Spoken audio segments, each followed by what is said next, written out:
Welcome to Part 2. In Part 1, we explain why central bank independence matters. Now, two developed country stories that show what goes wrong when politics leans on the monetary lever. Case 1, the United States, 1971 to 74, Nixon and Burns. After a 1970 recession, the White House wanted the economy running hot into the 1972 election. Declassified tapes and later research show how President Richard Nixon pressed Fed Chair Arthur Burns for easier policy. It felt good at first. Growth picked up and unemployment fell. Then came the bill. Inflation accelerated, roughly 6% in 1973 and about 11% in 1974, setting the stage for the painful credibility-restoring Volcker disinflation later in the decade. The lesson?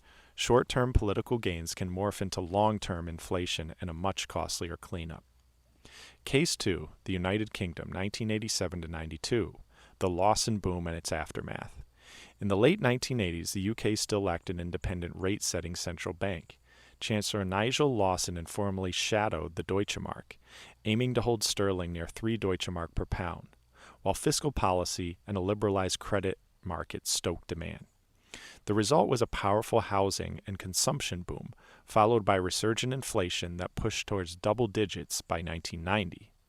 The government then sought an external anchor by entering the ERM, in 1990, which was the precursor to the euro. That discipline proved brittle. In 1992, under intense speculative pressure by George Soros and others, Britain exited on Black Wednesday, a humiliating and costly reversal. The longer-run fix arrived soon after. The UK granted the Bank of England operational independence announced in May 1997, moving rate decisions to a rules-based committee with an inflation target. What ties these together? When elected officials steer money for near-term gains, you often get a 1 to 3 year sugar high, followed by higher inflation, currency stress, and a harder landing.